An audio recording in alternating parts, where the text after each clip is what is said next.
Good evening, everyone. Thank you for waiting while we had some technical issues. For the record, it's July 7th, 2022 at 6:33 p.m. Council, when I call your name, please say here or present. Mayor Maxton. Here.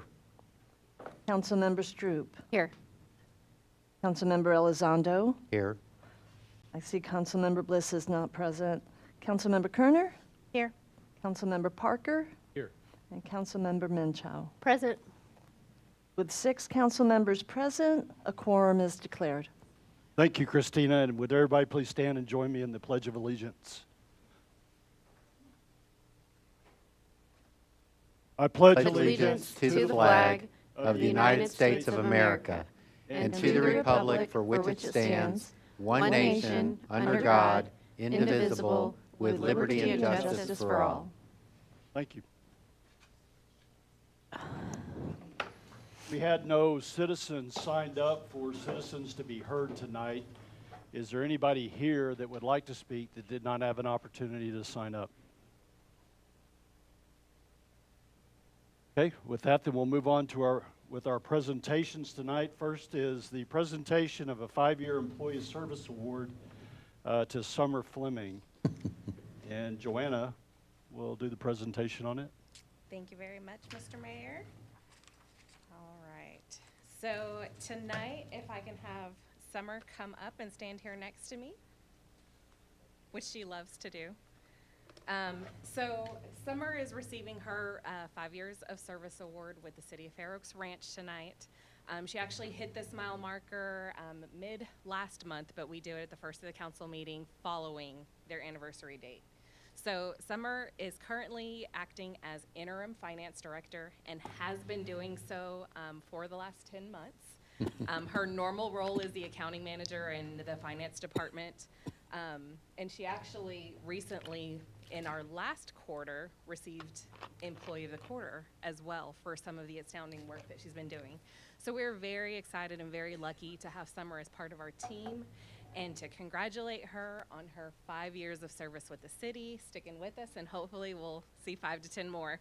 And we do have a recognition plaque and a pen and pencil set that's engraved as well. So if you guys want to stand over here, we can get you a picture. Oh, man. Joanna, Front and center. I have a quick question. Does 5 years in finance, what is that in dog years? It's like 100, right? It's like 100. You know, Summer, it says 5 years, but the impact that you've made over the time that you've been here is monumental. Our finance department has gone well above and beyond, I think, as you know, of what y'all have accomplished. The multitude of awards that you've accomplished for our finance directorate every year, and I think this year we even got the highest award that we could get. And so 5 years in joking may seem like 100, but in reality, what you've done over 5 years is great, and we really appreciate all that you've done for our city. So thank you very much.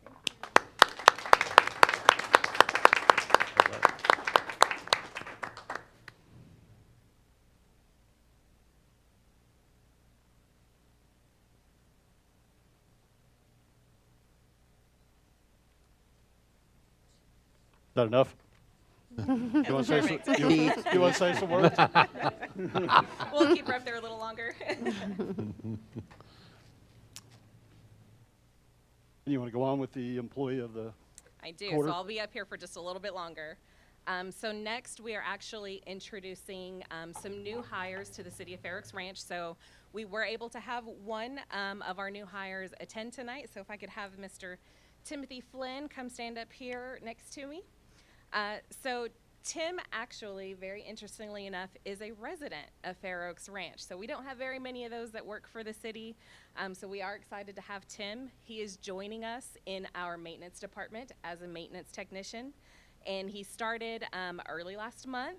He's got over 6 years of experience that's kind of directly related to this position, but much more kind of career service before that as well.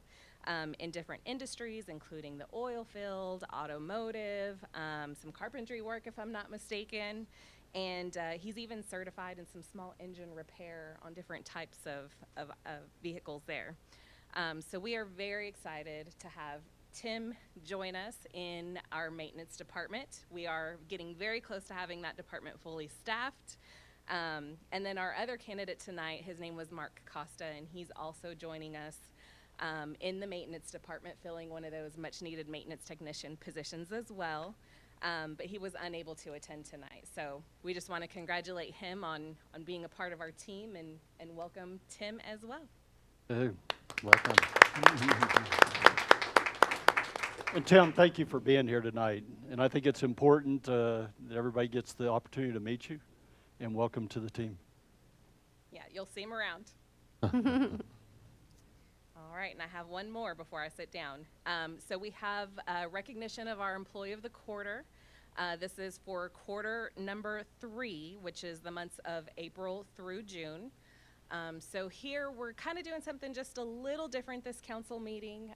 Internally, we have been recognizing our nominees for the last 2 quarters, just kind of through our internal communications, and we thought it might be a nice way to recognize all those other employees who stepped up, who were considered and nominated by their fellow coworkers for this recognition. So we do have a list here: Julie Lovelace in our finance department, Ernie Martinez working for our public works division. Yvonne Medina is our actual winner for the night. Roland Rios, and then in the utility department, and then Jennifer Hudson, who you guys may recognize as part of my team. But tonight we're actually recognizing Yvonne Medina. Unfortunately, she was not able to be here tonight either. But Yvonne is being recognized for several different areas where she has stepped up. She is the administrative assistant for our police department, and she supports all of their internal administration functions from the ground up.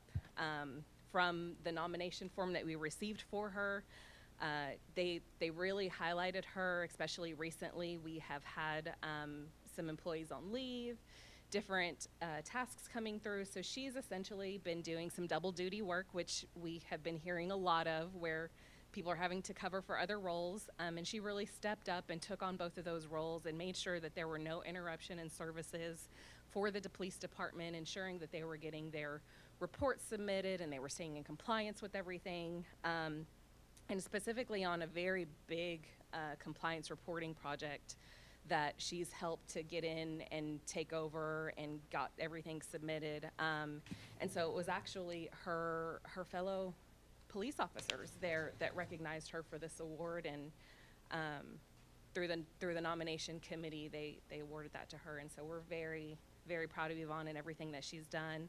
I know that police department wouldn't run without her the same. But again, she couldn't be here tonight, but we just want to congratulate her for her outstanding work over the last quarter.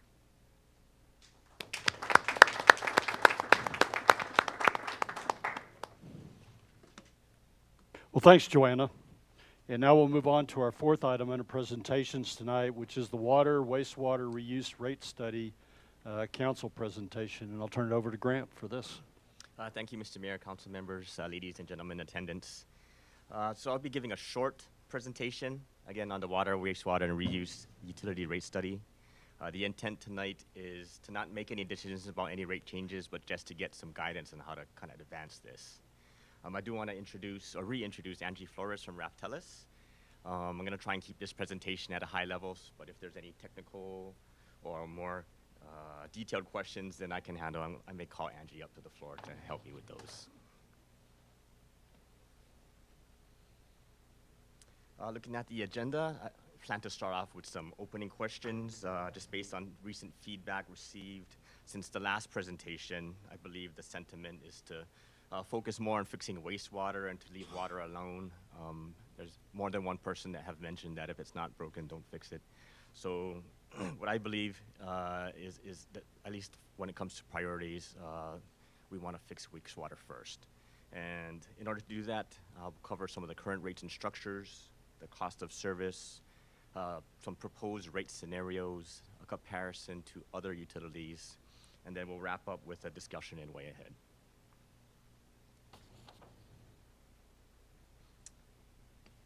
right, so starting with the opening questions, and the first two are very similar in nature on the water side. Although we run a combined utility, should the water customers be subsidizing wastewater? And similarly, on the wastewater side, although we run a combined utilities, should wastewater customers be subsidized by water? So I believe the answer has been consistently no. Comments have been made that wastewater should stand on its own 2 feet, and we've talked about equity among classes. Water customers should pay for water costs, and wastewater customers should pay for wastewater costs in the past. I see a lot of heads nodding there. I think all of our wastewater customers are water users, Except for one. except for one. Okay, but not all of our water users are wastewater users. Correct. So my thoughts is to track them separately so that the revenue that's generated for wastewater is enough to cover the expenses that are needed in our wastewater facility for operations. Yes, sir. Is that what everybody else Yes. is? Agree. Okay. Focusing on some of the other opening questions on the water side. Do we want to maintain or change the current water rates and tiers? And just based on feedback, water is already covering its cost of service. All the customers are already familiar with the different tiers and rates. And then, again, more than one person has said, if it's not broke, don't fix it. So I believe the sentiment here is to maintain the current rates and tiers. Yeah, and I think from my perspective, when I look at this, if we're not utilizing the revenue from water to cover wastewater, then at this point in time, our water utility ought to be in a good shape to cover itself. It is. We know that in the future, there's going to be some bigger projects that are going to fall within our water utility, and I think that would be the appropriate time to look at the rate changes related to our water utility. No disagreement here. Great. Okay. All right, and then that kind of gets to the last question on the water side. Are we okay with water surplus going towards the water capital reserve? You mentioned it, Mayor. We do have some large CIP projects coming up in the near future. It'd be nice to build that reserve so we don't have to take on as much debt in the future. Yep. I guess the Like it. only thing at some point I would like to see kind of, where that point is when we're going to do those capital outlays so that we can make sure that, the two challenges as I see it is to accumulate more cash than we need, which is unfair to the ratepayers until we need it. And so if we could see that projection, I think I would feel more comfortable, and I know that's something that's in the works, so. It is. Focusing or moving on to the wastewater side, the second question, and I believe we've already answered it. Should wastewater revenue cover its own cost of service? I heard yes on that one. And then lastly, are we okay with increasing the wastewater rates? And I believe we want to maintain the current level of service, which is TCEQ compliant, little to no sewage spills or overflows, little to no odor complaints, and staff on call to respond to system alerts and emergencies. So without reducing the cost of service, I believe we want to increase the rates in order to cover those costs. Yeah, my thoughts along this line are, yes, I mean, it's the same services that we've been providing through our wastewater utility we want to continue to provide. I believe that's what you outlined. And the only other consideration is we come online with the dewatering press. We may be able to save some money through the utilization. It may not be this year or the next year, but some of that could be projected in as part of the developing what our wastewater utility rates should be into the future with those savings. Does that make sense? Yes, it does. One question about that, and that I don't intend to get an answer tonight, but that I would want to understand is, are we following a similar philosophy as far as building some kind of, if not a reserve for future, system expansion or modernization, at least, making sure that we have reserves for repair and replacement of the existing infrastructure, maintaining the functionality at the current level. And so I have those same kind of forward-looking questions about where the step functions are, that we have the capital expenditures or, any remediation that has to be done to, deal with the capacity and functionality of our existing infrastructure.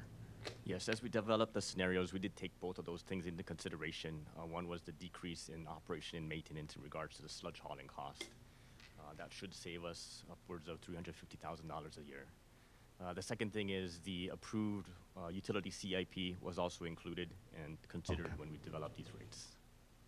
Now, we'll soon learn whether the need for a new wastewater treatment plant still stands, or if we'll be able to modify or rehab or expand the existing plant, and those questions will be answered in the next couple months as well. So we'll have a little bit more clarity on that.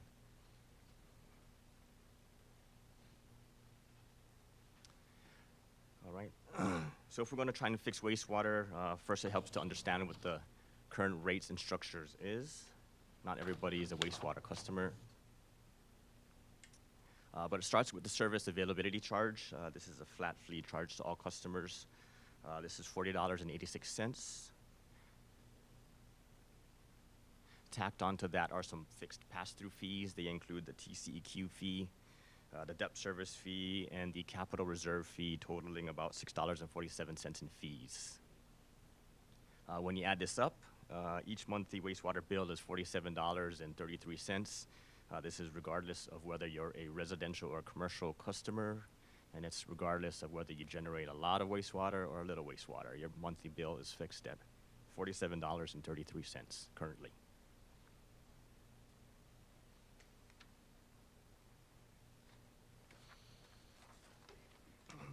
All right, so this next slide is kind of an important one and covers the wastewater cost of service, and this kind of sets the revenue requirement that's needed in order for wastewater to break even.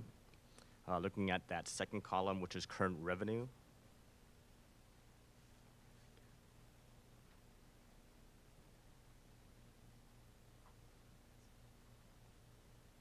All right.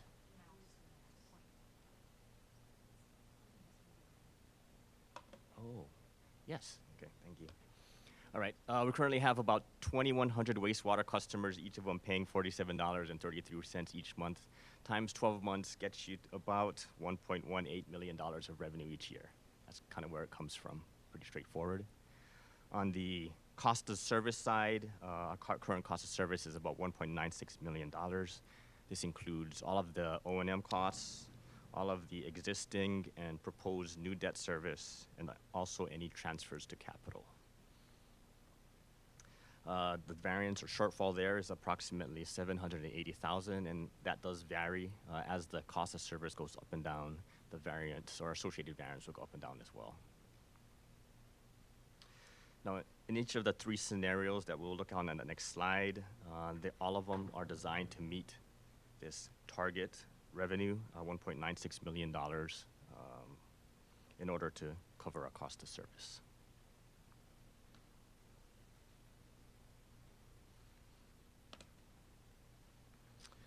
All right, so you can see our existing rates there with the service availability charge and the pass-through fees. That's a flat fee assessed to all customers. Under scenario one, we maintained a flat fee, but we had to increase it in order to cover that cost of service. We're now looking at $62.99 for the service availability fee, and $6.47 for the pass-through fees. Under scenario two, we introduced a volumetric fee. We also lowered the service availability fee to $28.94. We maintained the same pass-through fees, but we established that volumetric fee at $6 per 1,000 gallons. And scenario three is just a little twist on that one.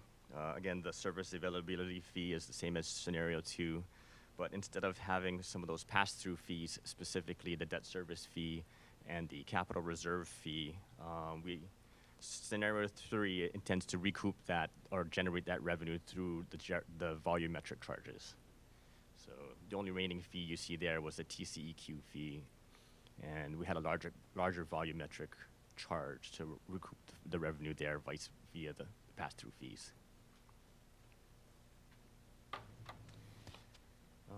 Again, one difference between scenario two and three, with scenario three having a larger volumetric charge.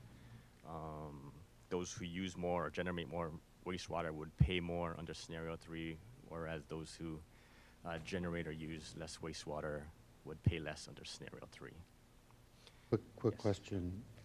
So the $6 is based on the typical usage of 5,000 to 6,000 gallons of wastewater that they would be benchmarked during those measurement periods. But my question generally about the volumetric rate is, when y'all look at the data, is there enough, diversity in there to warrant adding that complexity to the billing process to make that worthwhile, given our population? Because it seems like mostly we're going to have the residential customers and we have the outlier commercial stuff. Does that question make sense? What I'm trying to figure out, if we're going to capture that volumetric information and then apply it to their bill each year, we have all that back office administrative work to do that, to calibrate that every year. And I'm just wondering if it's worth doing that, given the data that we get off So I of think our a lot of system. that functionality is already built into our utility billing system. We just haven't activated the average winter consumption and designated which months to take into consideration to generate that monthly charge for each customer. Okay. And then the other question I have on this is, what do y'all see as the benefits of not having those pass-through charges identified on the bill and bearing them in the volume charge? So the thought under scenario 3 is that if you're going to generate more wastewater, you should pay more of that debt service or pay more of that capital reserve fund for new infrastructure, as opposed to if you generate very little wastewater, you should only pay your share, less of that debt service or less of that So capital. it mostly has to do with that component. Okay, thank you. That helps. Right. So the average customer does generate about 5,000 to 6,000 gallons of wastewater. Based on any of these 3 scenarios, their bill is going to be the same if you're an average customer using or generating 5,000 to 6,000 gallons. And again, if you're a high generator, you're going to pay more under scenario 2 and even more under scenario 3.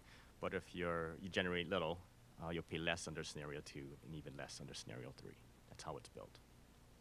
Grant, to determine the amount of wastewater that's produced by a residence or bill user, is that based on the water consumption that they intake? That is correct. Just looking at water consumption across the months of the year, December, January, and February were the lowest, at least for our utility. So our intent was to take an average of those 3 months, January, February, and March, to generate that average winter consumption. And your winter consumption generally equates to how much wastewater you use, because nobody's irrigating and no one's filling pools at that time. Maybe not a fair question, but do you know what the variance is? And I mean, we say that the average customer is around 4,000 or 5,000 gallons. Does that make up, do you know, 70, 80% of the city, 60%, 50%? He's I don't asking know. you what the kurtosis of the curve is. Yeah. Really what I was just looking at, I mean, is the concentration of the wastewater users, are they all within a pretty tight circle of the 4,000 to 5,000 gallons? I Does that would make imagine sense? so, unless you have a really, really big family. But So if you, to me, just thinking through it, if you were looking at fixed costs versus the variable costs that you have, would it be a big difference for the majority of the residents?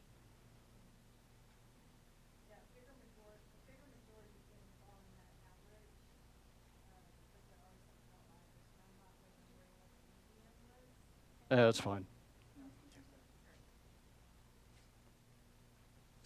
So since it's the average, yeah, most of your customers are going to be in that range. But I don't remember exactly what the median is. But there are going to be some outliers. More than likely, you probably have a few percentage that are going to be, if I remember correctly, that are like in that 12,000 or higher. Sure. And that's because, like he said, the larger families. Okay. But yeah, most of them are gonna be in that 5 to 6,000. And this is Angie Flores with Roftelis Group. Sorry, yes, Angie That, Flores. that led our water wastewater utility rate study with our residents. Thank you for being here tonight. Yeah, no problem. We can actually, sorry. Go ahead. We can actually get those actual numbers, because we did do what we call bill frequency that breaks down the usage by 1,000-gallon block. So if y'all are interested.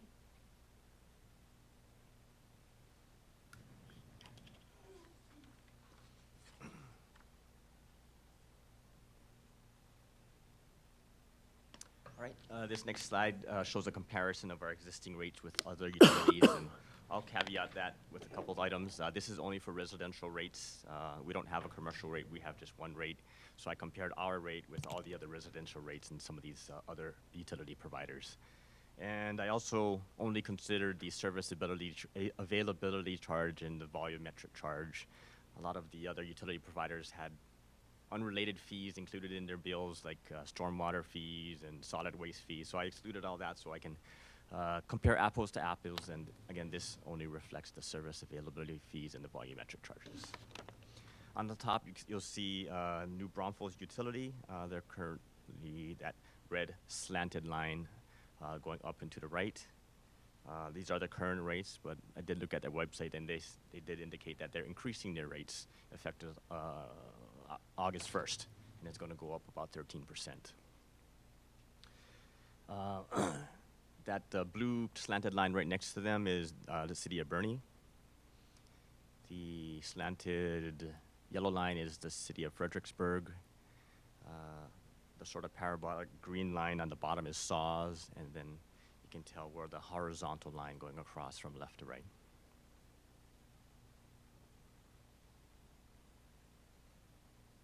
Yes, ma'am.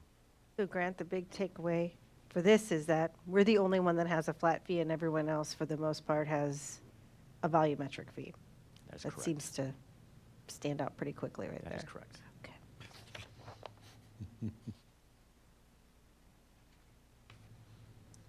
This slide just shows a comparison of our existing versus our three different scenarios. Toward the bottom, the horizontal line is our existing. The higher horizontal line, more toward the top, is scenario 1. Again, that's a flat fixed fee regardless of how much wastewater you generate. Scenario 2 is the lower slanted line, and then scenario 3 is the higher upper slanted line. And again, you can see from scenarios 2 and 3, the more wastewater you generate, the higher your bill is going to be, as opposed to when you're, for those low generators, their bill is going to be less. So all of these lines solve for recovery of our cost of service. That is correct. And the way it just looks is if you use more, you pay more in solving that issue. Under scenarios 2 and 3, if that is eventually selected and implemented. Right, Yes. thank you. Yes, ma'am. Do any of the scenarios, and I think I know the answer to this, take into consideration any of the development that we have coming down the pipe? Essentially, hey, we're going to have more customers, but also we're going to have infrastructure that we're going to have to put together. So do any of these scenarios take care of any of that, or that's completely separate? No, we took it into consideration. We built in, I think it's 3 or 4% growth rate in number of new customers on the wastewater side.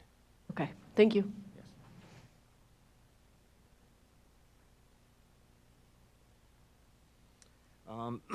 So one thing that should be noted, whether we implement scenarios 1, 2, or 3, are these new proposed rates are higher than any of the other peer utilities that we were comparing against on the previous slide.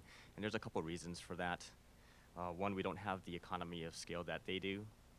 We don't have the significant commercial and industrial presence that a lot of these other cities do.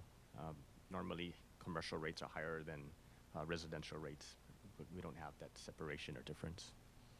And then lastly, the CIP, that approved CIP that was considered in building these rates included some very large upcoming investments. So, you know, and I kind of understand what these lines are doing, and I'm trying to take it back to I think the question that the mayor asked, you know, what's what's that distribution curve look like?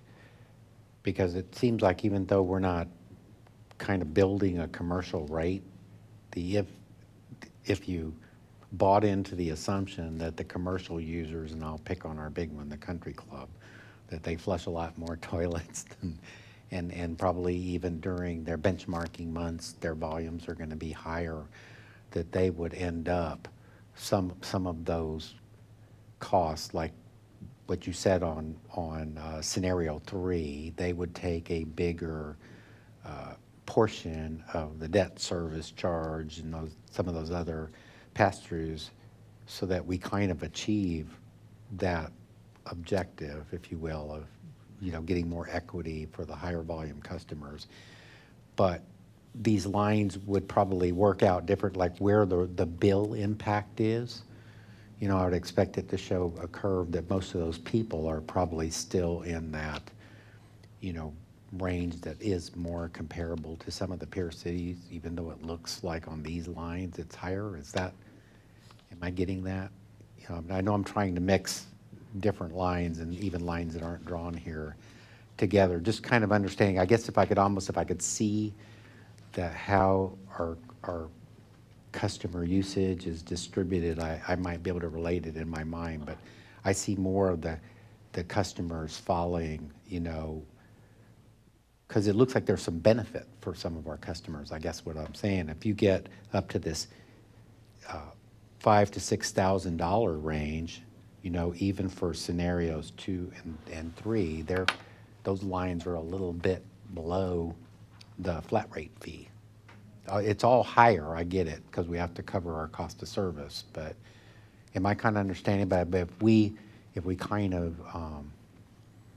put that together with the actual distribution curve for how they use it, I think we'd have more customers below that line, and then just our higher volume customers, that it would be kind of more of a Yeah. a Yes, sir, I curve think you're cut. right.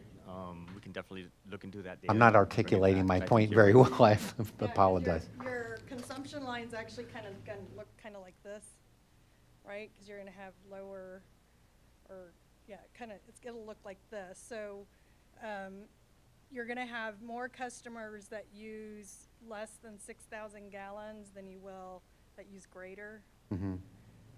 Again, I don't remember what the median is exactly. So we're going to have what I'm hearing is we're going to have a lot of customers that are plus or minus one standard deviation from 5,000 to 6,000 gallons a Right. month.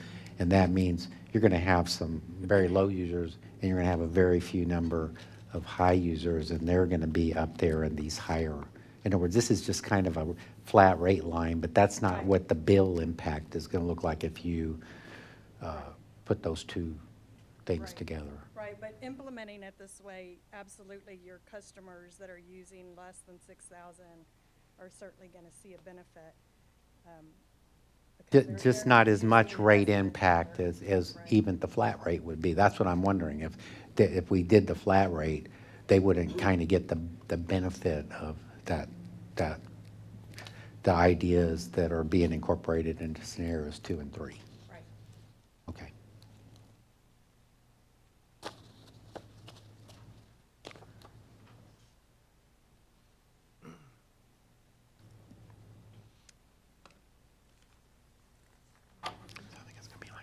All right, this is my last slide because I promised it'd be short.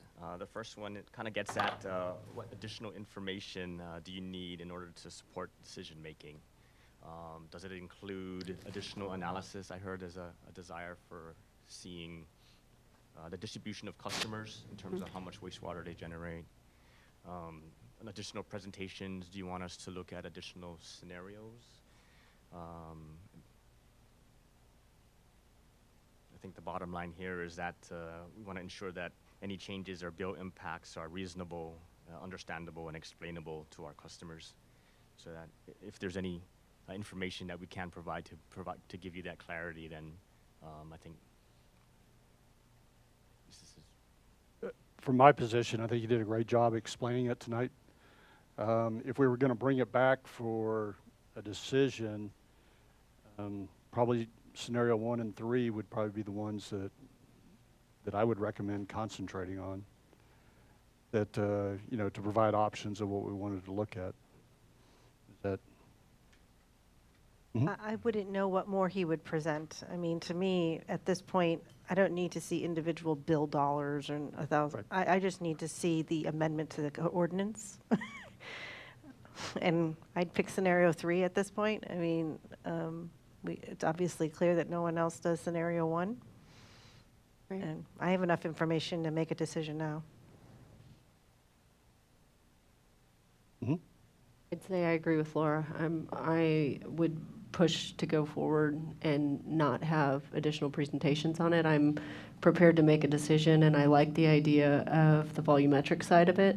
And the more you use, the more you pay type of issue. I just want to, and I think you answered the question for me, that we make sure that we're planning for putting money away for future development, and not only development, but having to fix, as Roy has said, or create a new wastewater plant or whatever. So as long as you're comfortable with the amount that we are putting forth for that, and we're doing it on a volumetric side, I trust the opinions you've put forward, and I'm ready to move forward as well. Roy? Yeah, I'm kind of like where Laura and Chesley are, as far as I think I kind of understand enough about the scenarios, and I definitely favor the volumetric approaches, and based on what you said about the equity of how the debt service component would be distributed, I'm kind of favoring 3 right now. The only thing I really would want to see before I just say go forth is kind of how, you know, what the communication plan is going to be to roll out the rate changes. That's kind of where I am. Go ahead. I think my point, I was thinking about the communication plan also. And a big component of this is going to be education, because it's going to be totally new for a lot of our residents. And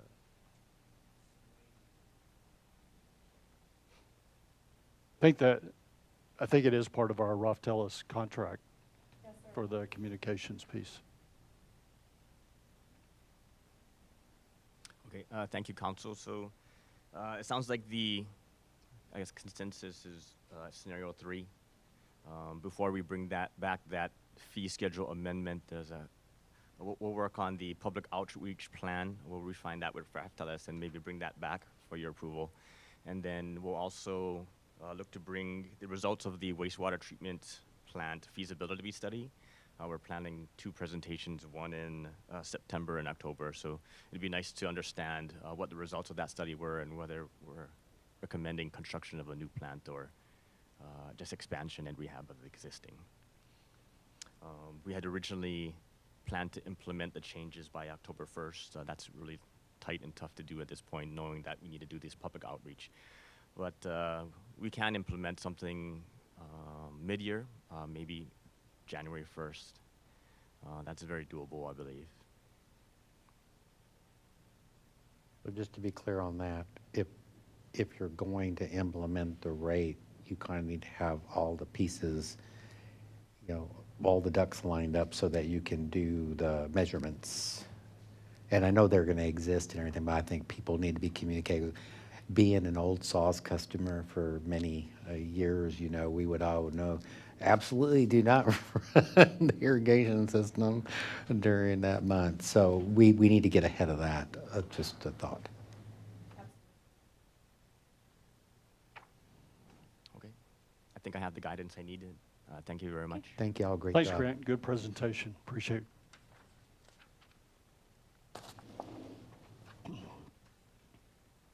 That completes the presentations that we had for tonight. We'll move on to the consent agenda.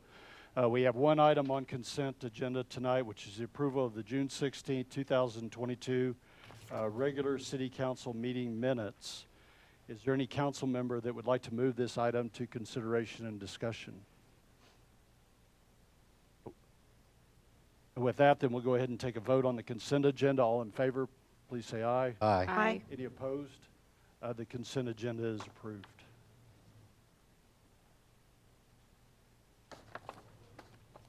With that, we'll move on to our consideration and discussion items tonight. The first item up is our only item, is the consideration and possible action possibly to approve a cost of living adjustment, a COLA, due to recent market trends and inflationary cost. And I'll hand this over to Joanna.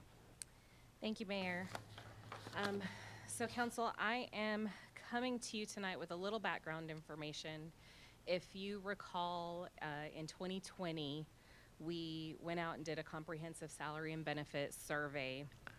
And we implemented that, and then shortly after that, the pandemic hit, literally within just a few months. Since then, you know, this pandemic really kind of has caused some unprecedented challenges for cities across the state of Texas. We are definitely one of those, whether that's hiring challenges, retention challenges. We're also looking at challenges related to inflationary costs, services, goods, consumer items. So kind of what we're doing tonight is we're looking at different options for cost of living adjustments to help our employees get through some of these challenges that we're facing. So with that, we've looked at several different kind of factors, and we'll go through that here in the presentation regarding different scenarios for how to determine how we came up with the recommendation that we're going to propose to you tonight. So we're going to kind of just start off in here. Some of the challenges in the market in general that we're kind of seeing across the nation, across the state of Texas, across multiple cities, definitely revolves around hiring and retention. We're looking at unprecedented challenges where we have positions open for longer than we're typically normally used to. Retaining employees due to salary or benefits or whatever that reason might be. Because of the pandemic, it's also created some challenges just within the workforce in general, where you've seen employee morale kind of dropping, engagement decreasing, and engaged employees are typically those employees you're going to see that are going to stay and they're going to be productive in their work environments. And then, of course, last but not least is market competitiveness.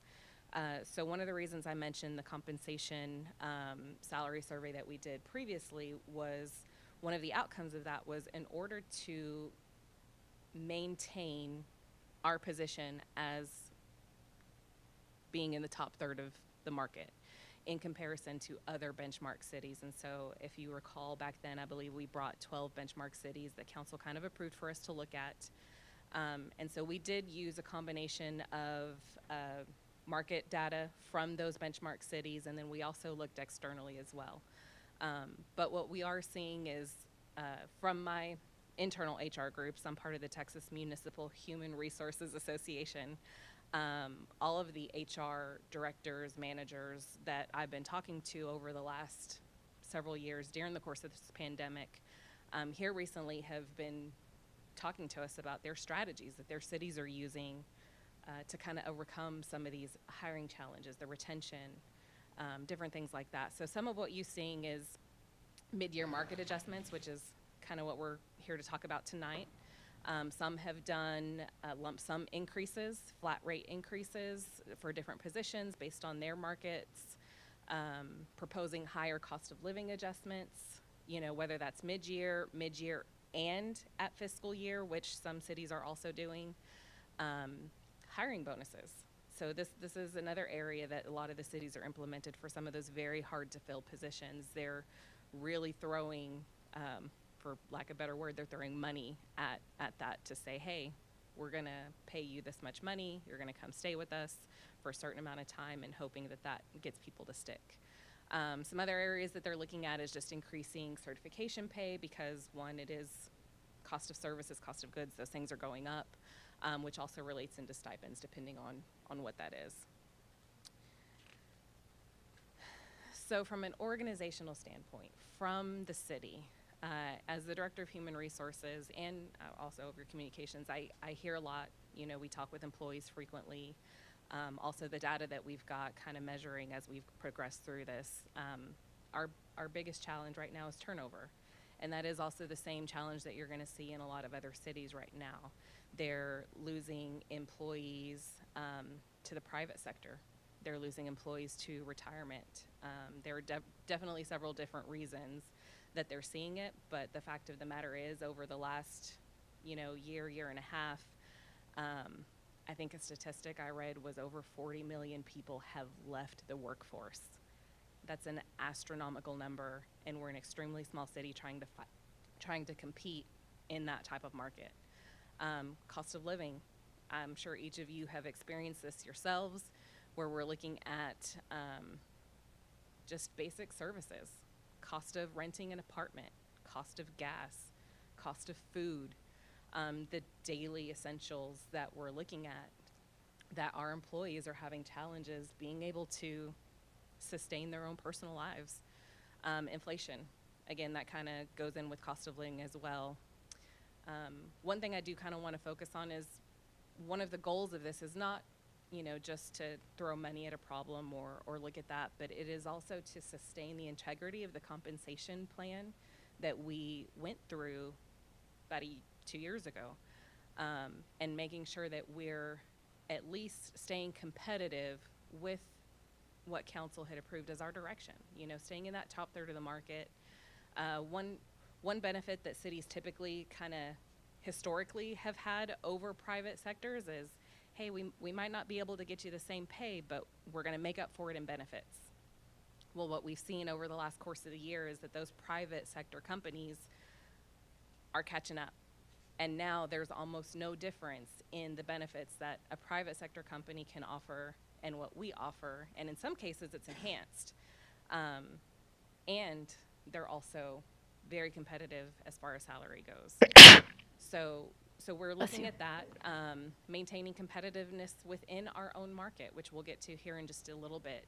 And all of those items together, I really do have to brag on our staff here at the City of Fair Oaks Ranch. They have gone above and beyond more times than I can count with less people than you would think physically possible. And that is very commendable. We're so appreciative to have employees like that, but it takes a toll on a person, on an employee, where you're consistently having to perform multiple jobs, wear multiple hats, do things above and beyond to kind of compensate for some of these areas where we've seen challenges, and that creates burnout within an organization, within departments, within individuals themselves. So from our internal standpoint, so these are some of the things that we see the most, that we're struggling with the most, that we hope some of these cost of living adjustment options, they won't fix it, obviously. This is not the end-all be-all solution, but we're hoping that this helps to alleviate at least some of the financial struggles that our employees are encountering when I hear comments like, I have a hard time affording to get to work.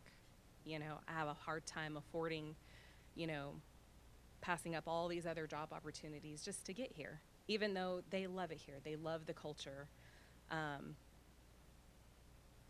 They also have to be able to provide for their families.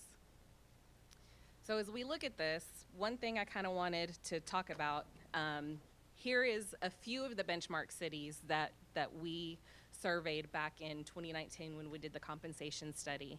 And this one was very interesting for me. So this kind of is in line with the fact that our staff, our employees are doing more with less.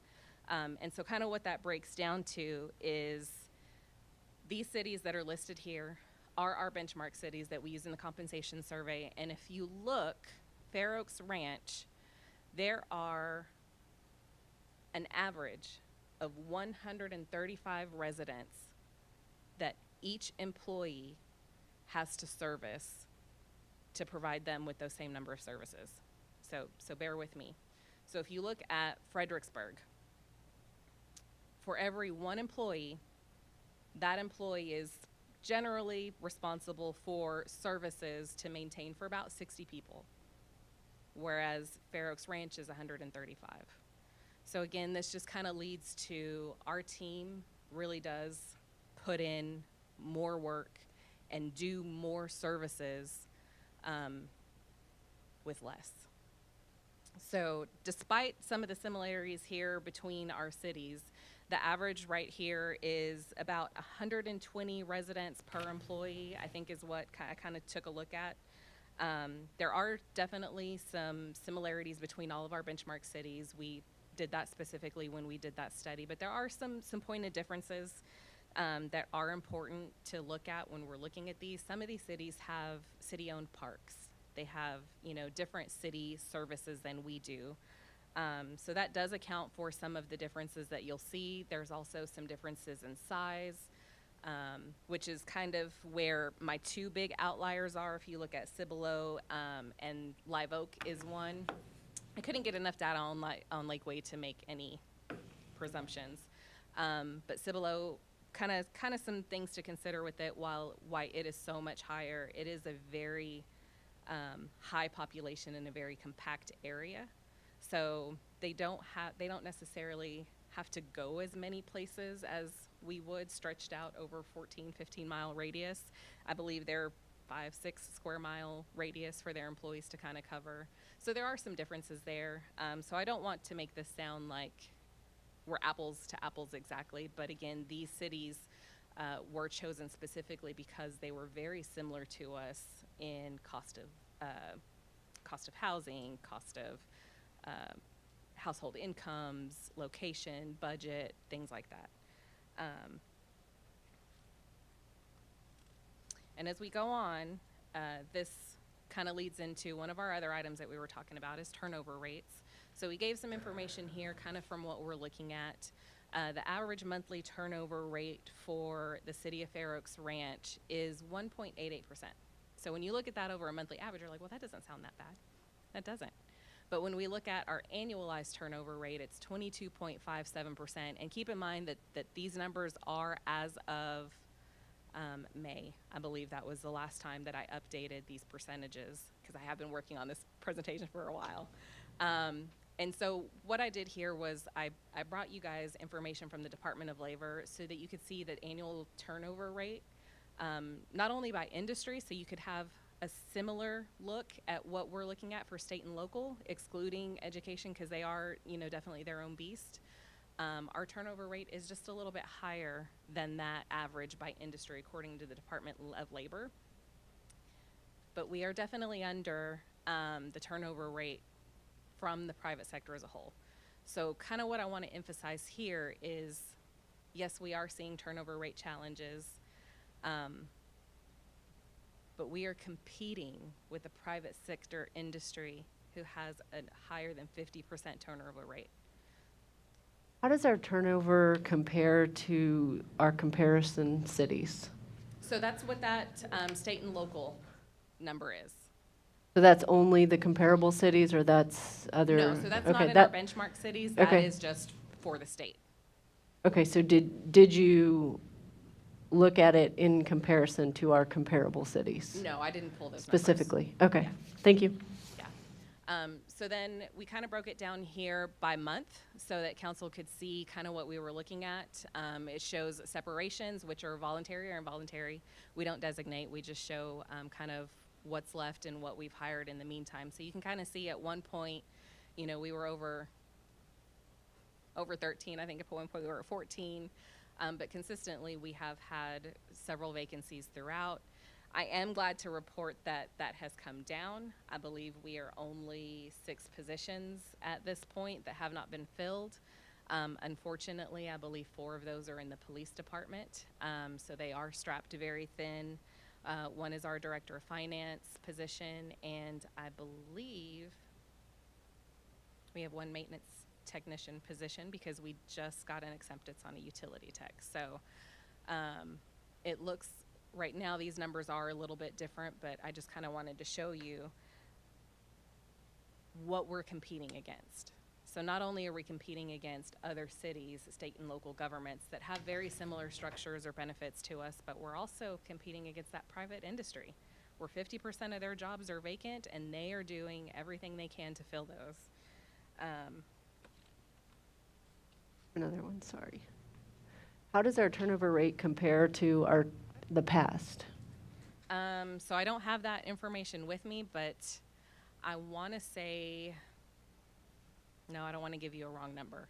But it has definitely been lower. I would say it's probably close to about half of that in previous years. So next, so we also have looked at several different avenues to kind of bring this information to you guys. So we also looked at an MIT study that was performed for the different counties in Texas. So we pulled, as you guys are aware, we're in 3 counties. So we pulled living wage data for Bexar County, Comal County, and then Kendall County. So Bexar and Comal, interestingly enough, had the same kind of rates and charts going on. And then Kendall County was a little bit higher when looking at that. So the reason I bring this slide into consideration is to kind of show you the average. So when you average some of these out and you look at it, Bexar and Comal County, their living wage is about an average of $17.80 an hour. That living wage is what this study is saying is the minimum living wage that a person needs to be able to live in the county or the city that they reside in. So then when we look at Kendall County's average came out to about $18.64. So it was a little higher. And in comparison to that, the city of Fair Oaks Ranch, our pay grades, our entry-level position, which comes in at $15.30 an hour. So in comparison, we're over to close to $3 an hour under what the living wage is as of for 2022 when you kind of look at this data in comparison. Even with the COLA that we are recommending, it doesn't put us in line with these numbers, but again, it gets us closer. It gets us a little more competitive to what we hope to do for our employees.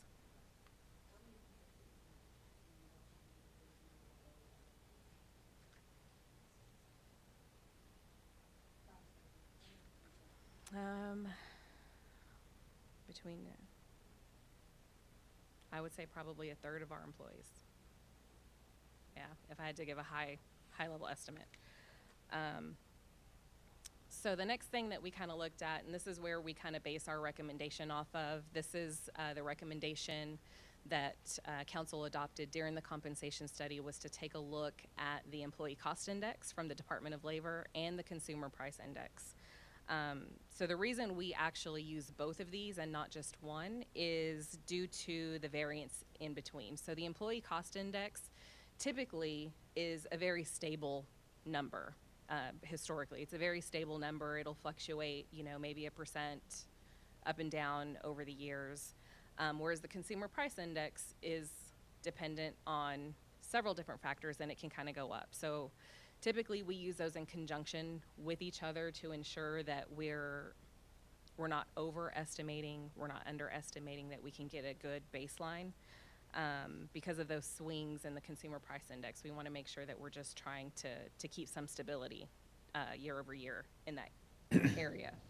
But the employee cost index is basically, it's defined as a measure of change in the price of labor as it's defined as compensation per employee for hours that they've worked. Okay, so it really does focus on their actual salary and wages. And then the consumer price index is just defined as the measure of change in prices paid by U.S. customers. So again, that one definitely varies market to market, state to state. Now there are actually 2 types of consumer price index numbers that you can use. We chose to use what is called the Cpiu, and that is basically defined as households that include all professional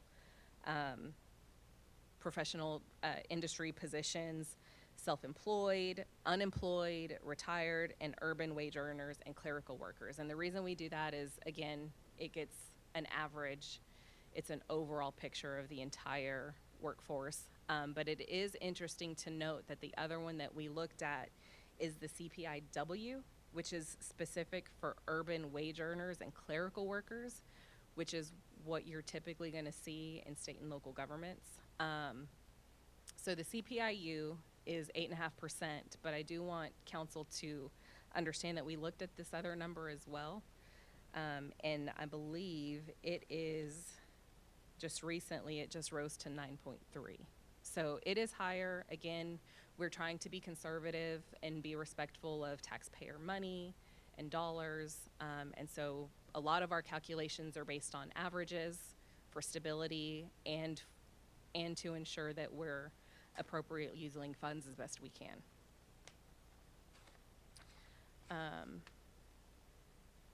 Here, this kind of talks to, Chesley, what you were asking about regarding impacts by position. So there are a lot of different ways we could apply a cost of living adjustment across an organization. We looked at a couple of different scenarios, which we'll go through a little bit more in depth. But overall, kind of what we came out of was that there was a natural break, a natural gap in between. So positions that were below pay grade 27 in our current pay schedule, we noticed most of the positions that fell under that area were either a mid-level impact or high-level impact, meaning that they were significantly under. And then positions above pay grade 27, we found that, yes, they were also still being impacted. They were still under their respective amounts, but they were more of a low to mid-level. So it's not that they're not impacted at all. It's not that those positions that are in those higher pay grades aren't also being underpaid. It's just that in these other pay grades, that's where we're going to see the most impact as we go through some of these slides. So here's another way to look at it. We kind of broke out some of these options into different graphs for you guys so you could visualize where some of these dollars are going to go. So as we go through the options, obviously this will become a little bit more clear, but if you look at the way our city is structured, more than half of our workforce is either in our public works department or in the police department. So I felt it was important to show council that these departments are actually the departments that are going to be the most impacted, and they're also going to be the departments that are going to receive, if you can see, the majority of the funds when we look at this from an overall cost perspective. And then of course it goes down. Admin services, just to give you some clarification, that consists of the finance department, human resources, IT, and I believe municipal court. Administration is, it's a little different, but basically it has some of our front admin staff in it. And then our city secretary, we can figure out where to put that one in because it is a very unique department. So we left it standing alone on its own, just so that, you could see the differences here. Now we get into the options. So option 1 is where we're looking at some differences here. So option 1 is, if you remember, from the most impacted positions. And keep in mind, that's not all of the impacted positions. I didn't list every single one on there. But what this would look like is it would look like a 4% cost of living adjustment right now, which is what we're considering the mid-year, for those positions, which is positions under pay grade 27. All other positions would still get a cost of living adjustment because, again, they are still being affected. But in consideration of that, we were recommending a 2% at mid-year for this one. Now, that's not where this one ends. That's just the mid-year. Then for the fiscal year budget, so that would be in October, for the first full pay period in October, the most highly impacted positions would also see another COLA at that point, which would be 2.5%. And then, of course, the step increase that council has already approved with the compensation plan, assuming that that particular employee is eligible for that increase. And then, so for other positions in that, they would also see a 2.5% COLA in October along with step if they were eligible. So that's kind of option 1. Option 2 takes us to a little bit different structure, kind of doing some very informal surveys around staff. This one kind of just depends on who you're talking to. I've had some employees let me know that they really could use it all, and they really could use it all right now. And I have some that have said, well, I kind of like the idea of having it broken out. So these are just options, one way or the other. But this one is providing a 6.31% cost of living adjustment here at the mid-year. And then at the time of the budget in October, everyone would get their step increase, again, assuming they're eligible. So this one just breaks it up into, hey, we're doing cost of living now, and performance-based merit or step increases at the time of the new fiscal year. And that's across both positions, highly impacted and anybody else. So option 3, this one is the most equitable. This is basically 3.2% for any position regardless of whether you were below or above pay grade 27 at the mid-year, and then doing the remainder of that 3.2 cost of living in October. So it's a little bit now, a little bit later, but this one is the most equitable across the board as far as what we've looked at. And here I've worked with finance on this one to kind of provide council with what the numbers would look like as far as costs if you implemented any one of these different options. So this kind of just goes through, mid-year, the dollar amount, what that would look like at the fiscal year, and then what the total cost would be over the annualized. So that would be what the total compensation would need to be to sustain that going forward. Again, these estimates are based on the current employee composition at the time when I pulled these numbers together. And they also do include wages, the Social Security benefits that we pay, the retirement benefits that the city pays, and then Medicare that we pay into as well. Because those are year over year, they're always going to be there. So we just wanted to make sure that you saw the entire picture of what that salary or that compensation change would look like across the board, because those particular ones do change based on employee salary. And then here, I'm going to very high level go over this. So this is tax implications. If you have specific questions, I will defer to our amazing finance department on this. But kind of what I wanted to point out here was if you look at the taxable valuation rate for last year, it was 0.3518 per $100. Any one of these options would create a rate change based on, I guess, the estimates that we had most recently. But if you look, most of these options, I think all of these options still stay under what last year's taxable valuation rate was. So we felt it was important to kind of give you guys that information. Keep in mind that these numbers are just estimates. If I'm stating this right, and please finance correct me if I'm wrong, the certified rolls aren't finalized until July the 25th. So these numbers may fluctuate. Whether that's up or down, we're not sure. We won't know until then. But we did want to provide you with this information so you could at least kind of see high level what that looks like. I think one of the important things to note here was that about a quarter of the estimated valuation is still under appeal, from what I'm understanding. Of course, I'm learning part of this finance jargon as I go.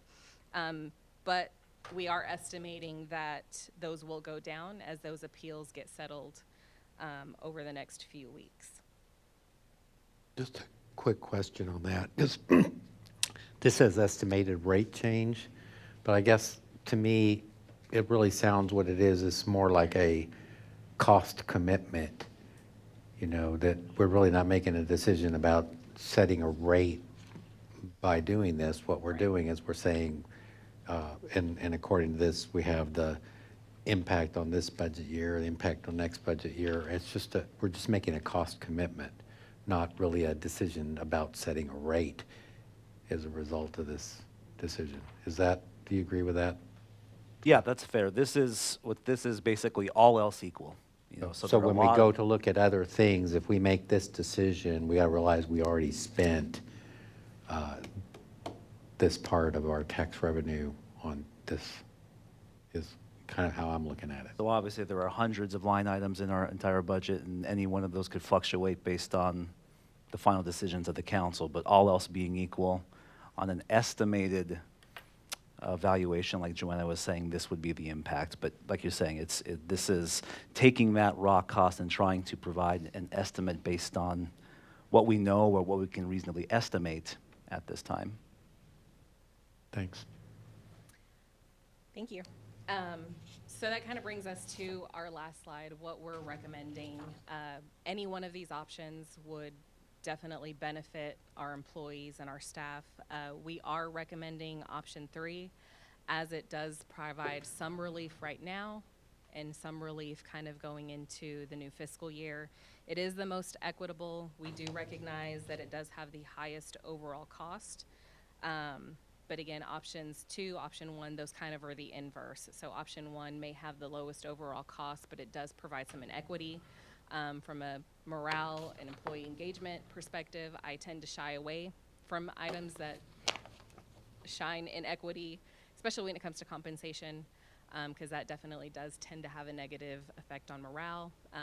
And then option 2 is kind of that middle of the road option as far as cost services go.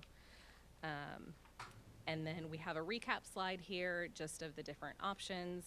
If council has any questions at this time, definitely open, hopefully prepared enough to answer them. Chisley. What, I don't remember this, so what are the, so we allow, I forget what words you used, sorry. So it would be the COLA plus, did you call it step bonuses or whatever they are? So what percentage do we allow for that as a city or the council? As the step? Yeah, Is that what you're asking? yes, Yeah, so the difference between each step in the pay grade is 2.5%. okay, So assuming an employee performs well on their performance evaluation, is in good standing in other areas, they're eligible for that 2.5%. so that would be the max or there, okay. At So, this time. okay, so in theory, if we're looking at it as a whole, you're looking at the 6.5 plus a possibility of 2.5 more. So most of these options are actually under 6.5%. So as far as the cost of living adjustment goes, but yes. So Yeah. you've got the cost of living piece, which is 6.5 or less. Yep. And then you have the merit increase, which has always been separate Yep. from a cost of living. So I don't want to get the two confused. Yeah, no, I'm just trying to think of it as a whole, just in general, if I'm looking at this, because you're asking us to make a decision. So there's a possibility that some could get up to whatever that is, 6.5 and 2.5, right? Depending on performance. Yeah, correct. But as y'all have all said, I mean, we know that our staff performs well, so. They do. They're amazing. Okay, thank you. You're welcome.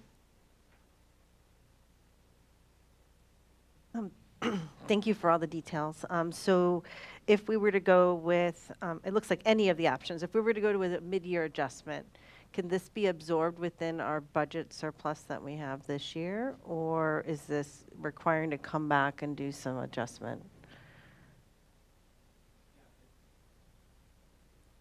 Well, there we go.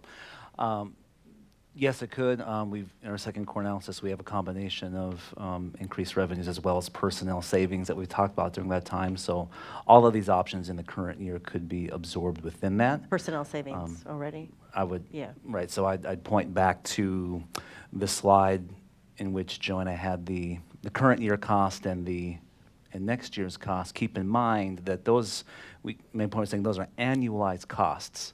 So where you see that mid-year, if our adjustment would essentially be for the last quarter, so you could essentially divide that line by 4, it'd be a quarter of that cost would be the impact for the current year.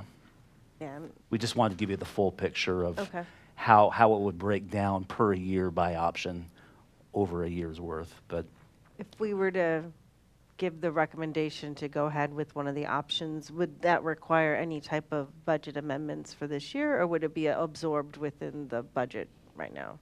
it would be absorbed. We Okay. have the existing appropriation authority to do that within the current budget. Okay, and then the next year's budget obviously would be rolled into the budget proposal that you bring to us. That's correct. Okay, thank you. I like option 3, by the way, so.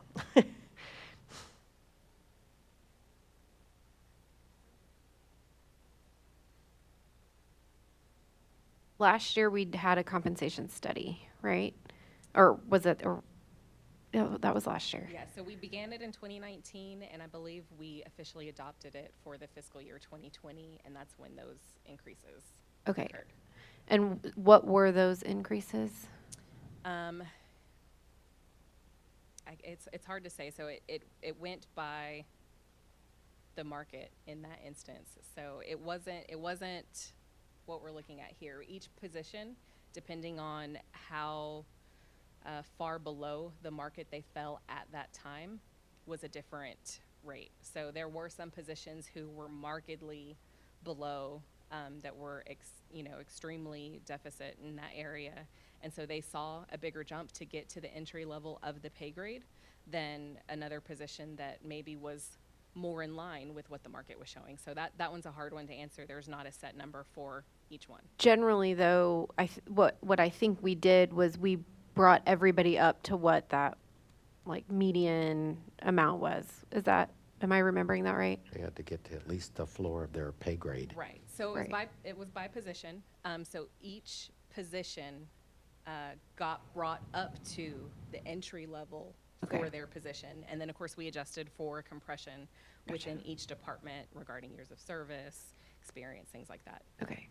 But again, each position might have seen a different percentage of increase than a different one. But they Okay. all were brought to the entry level of where our pay grades start now for each of the different levels. When was that implemented, or when did that go into effect? So employees saw that salary or those wage changes October 2020. Okay. And then we've just been following that program through the compensation year since we implemented the study. Right. We haven't gone, and this is just an attempt to kind of catch the study up to the current events. So annually, what was recommended by Catherine Ray when we did the compensation study was to conduct these market surveys and do these analysis to ensure that we stayed competitive in the market with the benchmark that council had designated us to sit at. So the designation was that we stay competitive in the top third of the market with our benchmark cities at minimum. That was the minimum recommendation. And so every year we'll continue to do this. This year is a little bit different because we are seeing a higher cost of living request than we would normally have brought to you in a previous year. So there is some differences. There are some other challenges that make this a little bit different than when we did the compensation study. Okay, so in your discussions, in your Yes. were there any other types of stipends that were considered? Because we are, I guess part of the thing that I'm struggling with is that this is mid-year, okay? And we're getting ready to go into the budget process. Were there any other discussions about cash awards or some other way of compensating people, to get past the $4 and $5 a gallon fuel? Everybody's feeling this. I get it. And the inflation rate, and I'm just kind of, not to state the obvious, but while we're on the upswing now, and with hiring, now that we're post-COVID, people are looking for jobs and trying to settle into where they want to be. The inflation rate, Lord help us, I hope is going to settle down. We're not going to dip into people's paychecks and take that money back. So was there, again, being mid-year, was there any thought? Because I know I read something recently that DOD is, and they've got a lot of people to pay to try and take some of the pain away of what's going on nowadays in the market. Was there any discussion about looking at an employee bonus program or a stipend program as well? I'd be interested to hear your thoughts on whether or not this came, because I'm not seeing that here. So as a city, we can't technically implement bonuses for employees. And I may be using the wrong word. Right, but we did consider lump sum payments and what that looks like overall. That definitely was an option that was on the table. Overall, what you look at when you see a lump sum payment is that helps that employee that month. They might get $2,000, $3,000, $4,000 for that month, and that's great. But sustaining over the long term, it doesn't help them maintain the fact that their rent or the gas prices have gone up for months. And some employees, and I'm not speaking to anybody in particular, but what you see is it looks great up front. It does a lot right in the moment, but over the long term, it doesn't sustain kind of the benefits of what we look at when we look at a true cost of living adjustment. And I absolutely agree with you, okay? The problem is that we're trying to compare a lot of different numbers, because you can make numbers say whatever you want them to say, Yeah. I think. I think, but we're trying to get our employees and our staff to a point where they can combat the 8% inflation, okay, that everybody's feeling, and the rising costs of fuel getting to work as well. And it may not be a lump sum, but was there any discussion about maybe doing a monthly to get us through into the budget process, where we can actually pick this thing apart and see what we're going to do, as opposed to an immediate Band-Aid to fix something that may change in 2 months. Right, Yeah. so we did look at, I mean, monthly, I don't know that that would be a recommendation that I would ever Right, and I ever don't know, recommend, sure. but it definitely, those are all options that, we could look into. One thing that we were sure to do is we've looked at the data, even just since I pulled this, and most of this data was pulled from March, from that quarter. Even since then, even the employee cost index has risen. The CPI, obviously, it's rising. We will see some stabilization, but what we're also seeing is other cities, school districts, items like that, they're implementing these higher cost of living changes because they're also projecting that even though we might see some normalization in the upcoming months or a slight decrease, it's not going to be marked enough to help our employees maintain that over the long term. I just want to make sure that we're fixing the real issue, because part of the things that I'm hearing is that our normal salary base is lower than some of our targeted our brother and sister cities out there, but yet we're also trying to fix the pain of the inflation rate, which is hard. I mean, employee retention is really something that we have to deal with. And I get it. It costs more to live in Kendall County than Bear County. And I know we have very few employees that live locally. And traveling here is expensive. So what I'm hearing is that really we're just looking at a percentage increase, at other options just don't fit the bill. I think depending on what council wants to do to move forward, we could make anything fit. I guess if you technically want to look at that way, what we tend to look at is what is the most fair and equitable and sustainable for not only staff, but again, because we are a public entity, for this city as well. Sure. So we did look at what other cities are doing. Did they just do those lump sum increases and kind of do it that way, or did they make permanent changes? And so I did pull some data. I've done some research and looked at other cities. Through my HR organization, we surveyed over 100 cities, and 40% of those cities, over 40% of those cities, were doing a 5% or higher cost of living adjustment. So it's not just us, it's cities across the state of Texas that are implementing these permanent higher cost of living adjustments, because they're also forecasting that not much is going to change as far as normalization when it comes to some of these other items. So just some examples within our own, Helotes, here right down the street, is doing a 7% cost of living adjustment. So that's not inclusive of whatever their merit could be. Ours is 2.5%. It's that step, but typically you see about a 3% merit from other cities, kind of just depending on what they've done for their cost of living. So I don't know if that'll be the same. There is another city in Texas that's doing 10%. So as you see, it ranges, but what we looked at was over 40% were doing 5% or higher. And then we've got other entities here just kind of right around us. I think recently we read some articles, Tarrant County, they're implementing increases that kind of average out to a little over $2 an hour per employee increase. And what we're looking at with any of these options is still under $2 an hour. Copper's Cove is doing up to $3.50 an hour per employee.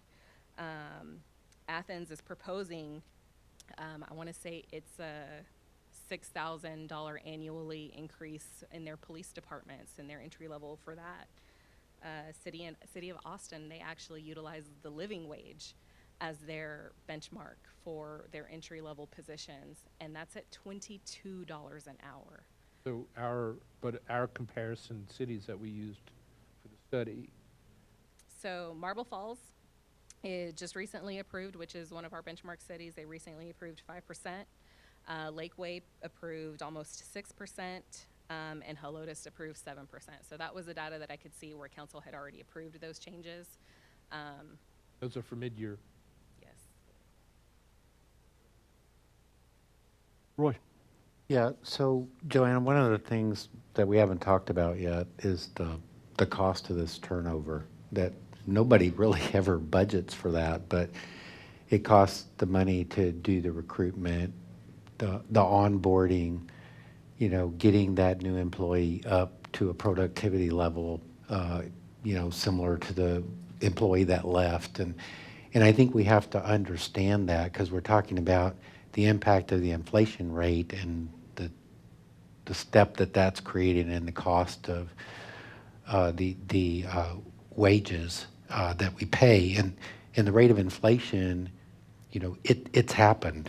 It's not going to reverse itself, except maybe over a very low. I just don't see a future where wages go back down. Right. And so I think we have to recognize that this is we're trying to mitigate this situation that's happened. You know, keep, you know, our good productive employees on board and be able to attract the people that we need on staff to execute the programs that council wants to push forward without burning out our staff. That's how I'm hearing this whole thing. And I want us to understand that part of what we're doing is avoiding the cost of trying to replace these people, or the inefficiencies that happen in the organization, the effectiveness drop off of not having these positions filled. And I just want to emphasize that. I'll also, as Councilwoman Kerner stated earlier, I also support option 3.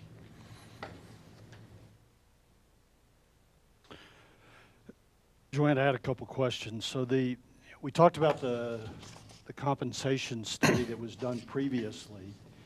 Then you talked about the living wage that we're in right now, and that we're actually paying lower than the living wage. How did we get offset with the compensation study, and now we're paying lower than the living wage? So the living wage is actually calculated differently than what calculations were used for the compensation study. So if you remember, for the compensation study, the calculations that we used were from the Department of Labor. It's this slide right here for the employee cost index and the consumer price index. So again, historically, those are more conservative, just kind of across the board. And that's what our compensation study, that's what those rates were based off of. And that's also what has been approved for us to continue to look at. So officially, this is the data that we use. That's where we got, you know, the 6.5%, and we presented options that fit within that. But the living wage is a different source. It's something that some cities are moving to. I believe City of San Antonio does it now. I think they adopted one a couple of years ago where they had a plan to get to. But I was recently reading an article that says they are markedly behind, because those types of plans where you implement a little bit year over year to get to an amount that you said was the right amount 5 years ago could definitely change. And unfortunately, that's what City of San Antonio is seeing right now, is they had a goal to get here, but the finish line has now moved. So that's one of the reasons why we don't typically recommend doing that as far as living wage goes. But if, for example, you're like the City of Austin and you implement and do research for living wage assumptions annually or every other year, that's what they based their pay schedules on, was specifically on living wage. I just thought it was very interesting to kind of see that data in comparison for what our counties are, because we are in 3 different counties. And so I just thought it was an interesting piece of information to bring forth to you to show that these cost of living adjustments, they're going to do wonders. But at the same time, we're still not exceeding what that living wage amount is. So Okay. The other, and who determines the hourly rates that we pay our employees? what do you mean? Well, I don't think it's something that's brought to council. I don't ever remember. We did. We- So during the Consi- compensation study, it was actually one of the documents, we brought the pay schedule to you at that time, and it was adopted, you know, what step 1, pay grade 1 would start at, and then all of the other positions were scaled within those pay grades according to the consultant that we So I worked remember, with. in a general sense, but okay. I guess as I go through this, I think what Scott was saying, I see it as 2 different problems. We have an issue, we have an ongoing situation that's going on right now, where interest rates have gone up, we see inflation, gas prices, et cetera. And I think the COLA helps compensate for that. But what stood out to me as you went through the presentation, what it sounded like is our base compensations are off.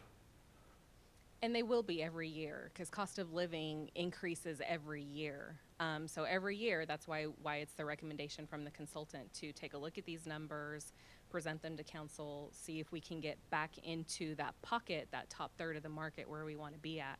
So at the time that we did the compensation study then, we created that pay scale around these statistics, around those numbers, with the recommendation of our consultant, Catherine Ray, and then we also scored our positions based on multi-factors. I won't bore you with details, but we scored those within that, and that was based on actual salary data. It was based on ranges from all of the benchmark cities as well.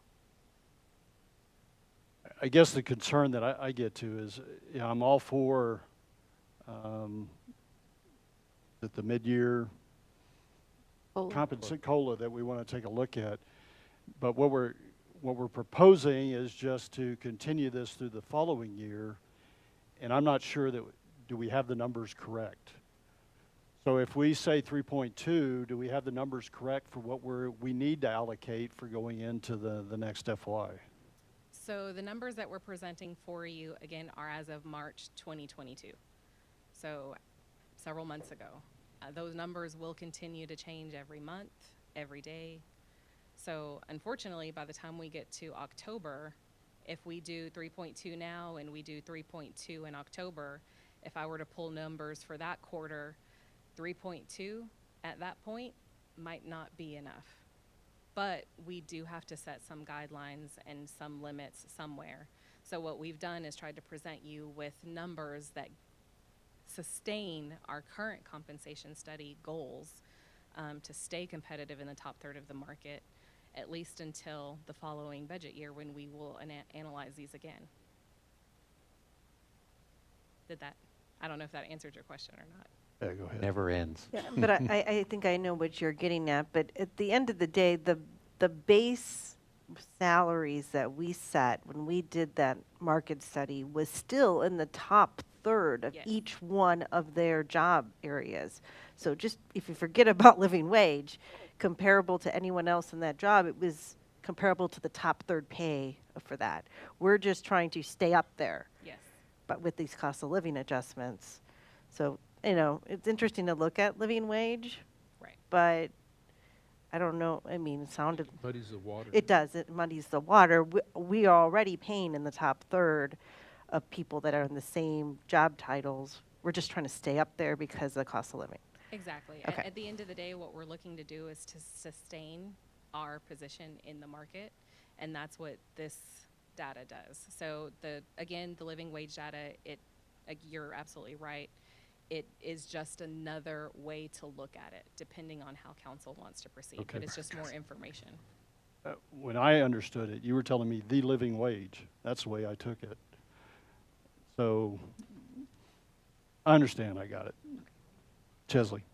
What COLA did we do in budget season last year? I believe we did 2.5% as the step increase, and then we did a 2.5% COLA. For this year, okay, so this year we did 2.5 already. Okay, thank you. I have a question, and I think it goes to what Greg and Scott were saying. Do we have to do a 3.2? If we went with option 3, do we have to do 3.2 and later do 3.2? Could we do a 3.2 now, get to budget, see what goes on, and adjust as needed? Maybe we need, and maybe we do that and it comes back to bite us and we need 3.5 at that point. Or maybe we don't, or maybe we do that and it ends up being 2%. You know what I mean? Like, it's a risk that we would have to take, but I also think, in my opinion, it would be the right thing to do to make sure that if our goal is to stay within a certain window for a reason, and we want the numbers to be accurate, I would be in favor of doing a 3.2 now, and then hanging tight on the rest and see what happens and see what's needed as we get to that point. Maybe higher. Right, and that's what I mean. I mean, it could backfire, but Oh, that's good. No, I agree with you, but I think that's what we're voting for option 3 is 3.2 now, that's set the budget, absorb it, but then 3.2 is our starting point for our budget discussions, because we don't vote on what our budget is until we vote on our budget. okay. So that was my question. Right. Does that 3.2 is that a solid number that if we say we want option 3, we're locked in at 3.2? Can't, because we haven't approved our budget. Okay. And I think the only other component that's kind of locked in is the merit increase that's kind of already built into the plan That's that we've already- approved. Okay, well, that answers my questions. Because my concern was, have we evaluated it and have we made enough? I think you could argue it not enough or not too much, but are we taking care of our employees the way we should be?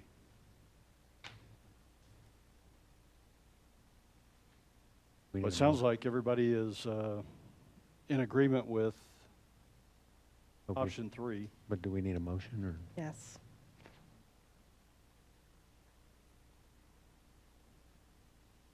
And I'll make the motion to approve option 3 as the current fiscal year's cost of living adjustment. Could I get a second? Second. Any other comments or discussion from council? Any comments or discussion from anybody here tonight?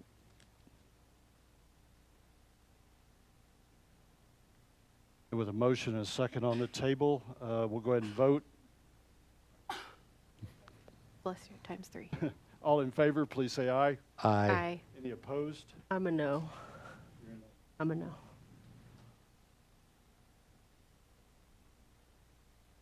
So we have 5-1, but the motion passes.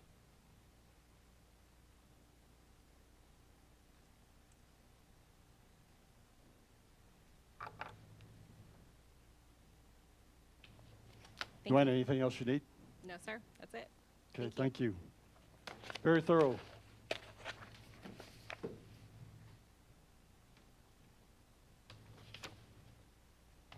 And then we have one reports from staff and committees tonight, and that is the FY 2022-23 General Fund Budget Overview, and Scott Husegay is going to present that. Good evening, Mayor and Council. Tonight, it is budget season officially. Tonight I want to give you an overview of where we are right now in the general fund. I want to emphasize that this is a draft budget subject to much further discussions, review, input along the way. I like to think of this as an early warning system for the council to give us further guidance and prior to the formal budget that we'll submit to you in mid-August and through the public hearing process that follows after that. We all know that appraisals have gone up a lot, as has the cost of maintaining our services and systems that the city provides on a daily basis. Again, the intent of this draft that's been provided in this presentation and provided to you at the tables to give you what I call a fully loaded budget with most of the known costs and revenues included. The proposed budget includes a roughly 5% increase over the current year budget, all in, while the budget assumes a property tax growth rate of 3.5%, and we'll talk more about that as we go through it. It does have embedded cost of living adjustments. Through the discussion we talked about, we estimated basically the medium, the options that you give you to give you a flavor for what's in there already. So when we talk about pay adjustments, much that has already included, so you shouldn't see any sticker shock as a result of the decision you just made, or tentative decision you just made in the case of the fiscal year 23 budget. The budget does use surplus funds, including ARPA funds, to fund capital projects, particularly drainage projects, and we'll go through that list as we go along. It maintains the street funding, enhanced funding that the council approved this year at $1 million. It continues that for the next fiscal year, and it does adjust as best we can tell for inflation and fuel prices. Again, the current draft, and I will emphasize that over and over again, is structurally balanced, meaning that current and future revenues do exceed expenditures, again, all else being equal. There is currently a $700,000 operating surplus, but there are some caveats to that. For example, the budget calls for maintaining the city's operating reserve at 6 months per council policy. We have a reserve policy of at least fund months. That would require an additional $230,000 in the next fiscal year to maintain that percentage. It also calls to maintain the city's equipment reserve fund to account for ongoing depreciation and replacement. That's about $355,000. So when you balance all those together, where we are, inclusive of those reserve targets, is about $110,000 to the good at this moment in time with this draft. Going through some of the particulars, the general fund, as we all know, is about 2/3 derived from property tax on the revenue side. That's a little bit down from previous years because, as we all have heard, now sales tax has increased precipitously in the last two and a half years or so, primarily from online sales. Sales tax is now about 18% of our general fund revenue. All the other items combined are relatively minor. If you look at the chart, all of those other sources comprise less than 20% of the total general fund revenues. So on one hand, property tax provides for a relatively stable revenue environment, so we generally know what we're going to receive each year. On the other hand, sounding like an economist, I guess, our revenues are not very diversified. So any large budget swings, just by nature of our revenue portfolio, will be primarily impacted on or to residential homesteads.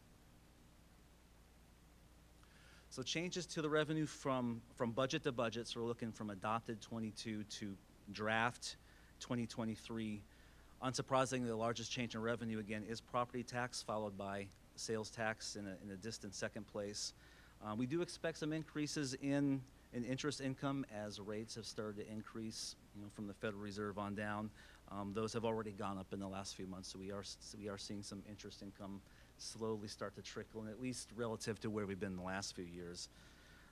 Fines and forfeitures have increased in the last couple of years as well. Conversely, we expect building permits to decrease as building activity slows and the number of currently platted lots diminishes.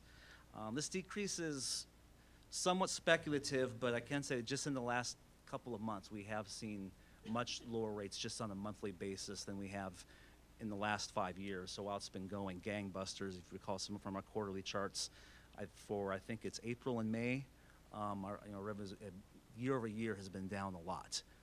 Could be an anomaly, but when you hear about obviously what's going on in the housing market and all the factors that are going into that, we're expecting that this activity to slow down significantly next year, probably more back to where we were prior to 2017. At least that's what the projection shows at this moment in time.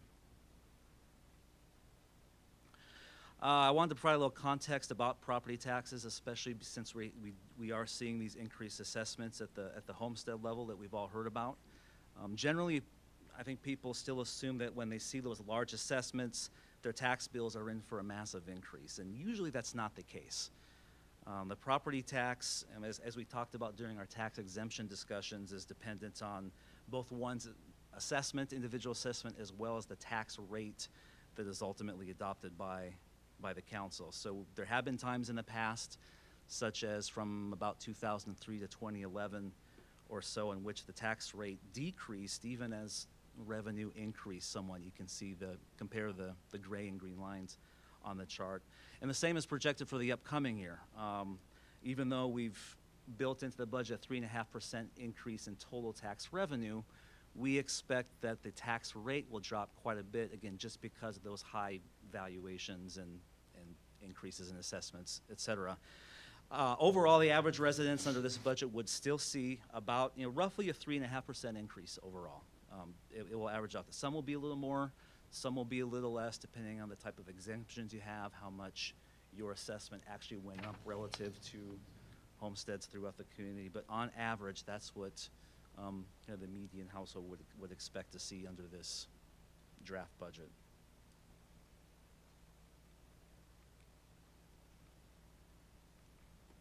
I'll try this one. No? Next, please. Can you hit the slide, please? Sales tax. So again, we've seen sales tax collections rise for the last 2-3+ years, again, due to online sales. When most thought that the pandemic was going to tank sales tax, of course, it did exactly the opposite. So it took, I guess, a couple of budget cycles for those projections to catch up to the unexpected, unanticipated growth that we're seeing. But our budget and our quarterly projections largely have caught up to that growth. So you're not going to see, I don't think, in the future, a large budget to actual variance when we go through these quarterly reports in the future. But we are projection in this draft budget still accounting for what I think is a fairly aggressive 5% growth over the current year projection. So again, it is still somewhat aggressive, I think, at this point, but I don't expect to see those 12, 14, 15% fluctuations that we were seeing in the past, right? Mm-hmm.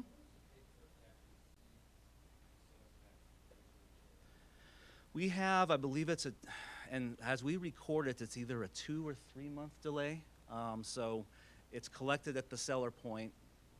It's remitted. They have, I believe, 4 to 6 weeks to remit it to the state, and then we get it like a month after that. So I think we see, for example, Christmas sales, I think we record them in February, which we actually receive in March or something like that.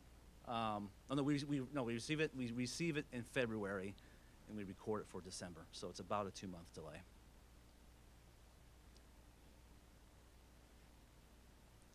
Yeah, I don't know what happened. You have to help me. Next slide, please.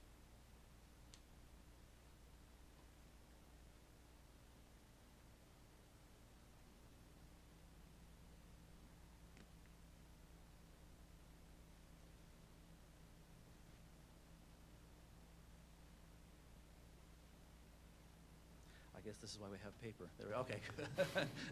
I was just going to keep going. I guess I will if it happens again. Also, I'm going to talk about the expenditure side. The general fund, of course, funds most of the diverse services that the city provides outside of the utilities. So, that, of course, that includes police and fire protection, street maintenance, codes administration, as well as the general administration of the city. Like most cities, public safety is the largest expenditure in the city. In Fair Oaks Ranch, it's a little over 40% of the budget. Engineering and maintenance is a little over a quarter of the general fund, and you can see how the other departments trickle in for our like to call our portfolio of services for the city. There we go. Again, the city is a service-oriented organization, so therefore personnel, which we just talked about, will be the preponderance of the expenditures for most departments. This is especially the case in public safety. The police department, almost all police departments are going to be 90% or more personnel, just by the nature of what they do. So Public safety will see the largest increase in the budget, not only for personnel expenditures, but also for an increase to the fire protection and emergency services contract with the ESD. That increase, I believe, by about 15% last year. It's about $55,000 impact in the fiscal year 23 budget. So those are the two items that make up most of that large bar on the left. Yes, sir? Oh, I didn't want to interrupt you. I just did have a question on this slide about the drivers for the decreases in IT and Yep. maintenance. Yep, get it. Those are really one-time expenditures. So combination of infrastructure, softwares, and equipment that were purchased. In So IT costs we maintenance. paid in this budget year, but that are not going to recur in next year. Correct. Okay. So their thanks. operations are essentially flat, but there were some one-times in the current year. Right, that will not be repeated.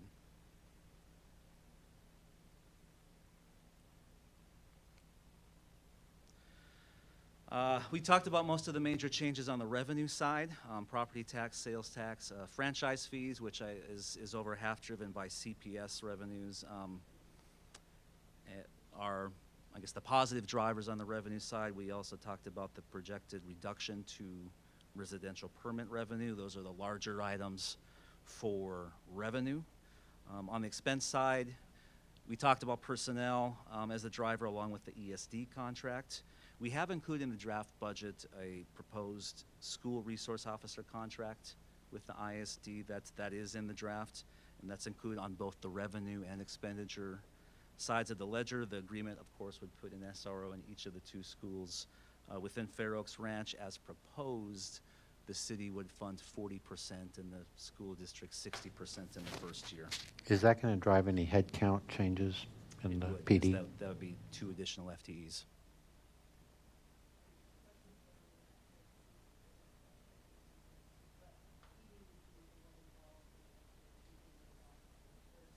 Absolutely.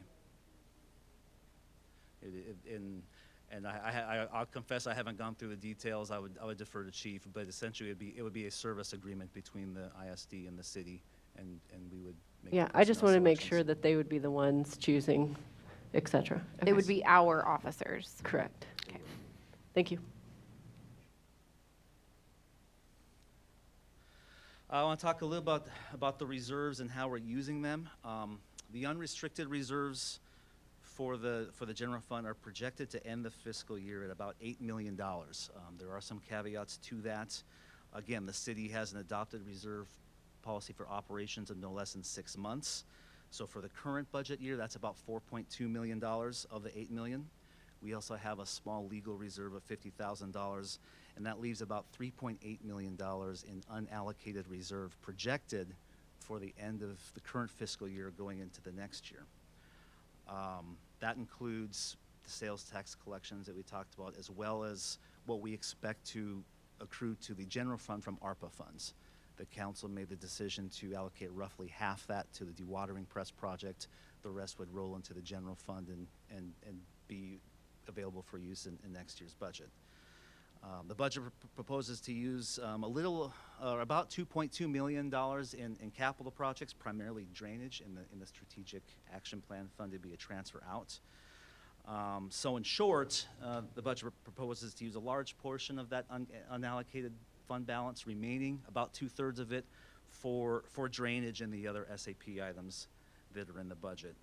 The reserves obviously have gone up in recent years. You can see where that is, and we'll talk about and just on the next slide, the drivers of that more, but it's primarily driven by ARPA and sales tax. Because we have acted mainly on a cash basis in the past, we've seen kind of these ups and downs in our reserves as we've accumulated some cash, invested in a large capital project, and built it up again.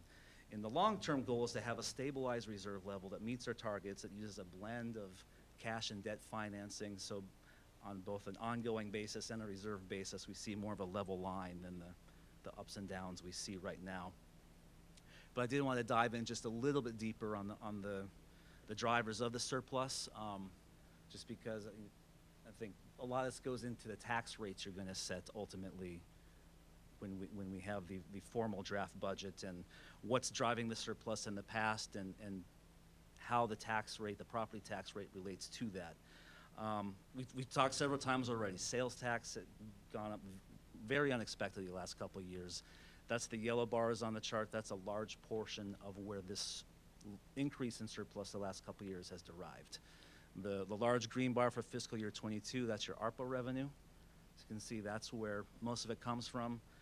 Other sources include personnel savings in the gray. Building permits the last couple of years have gone up a lot up until now that we talked about. So most of the surplus has been driven by those factors. The property tax itself, just because of the nature of how it's calculated, the assessed value generally comes in pretty close to budget.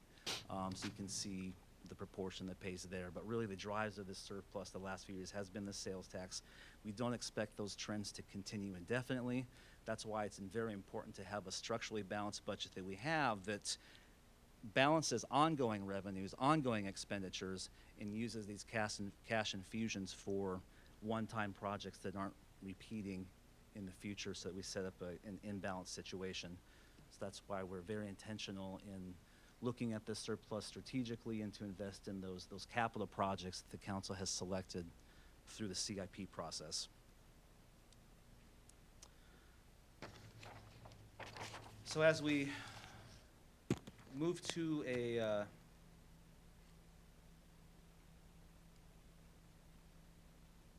get off on one.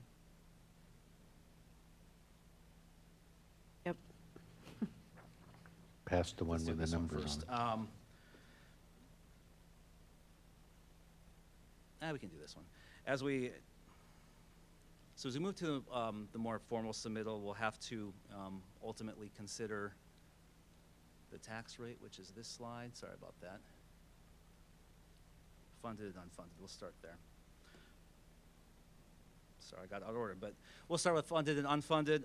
What's under review, what's been included in the draft budget, and what is still up for discussion internally and with council guidance as well. So we talked about the drainage projects. There's 4 of them included, along with the Post Oak Trail project that the city designated for TxDOT funding in its I believe it's the last council meeting.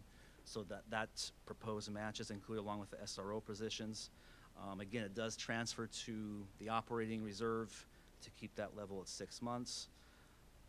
And those are the primary changes, along with I think one other SAP project that's included in the transfer as well.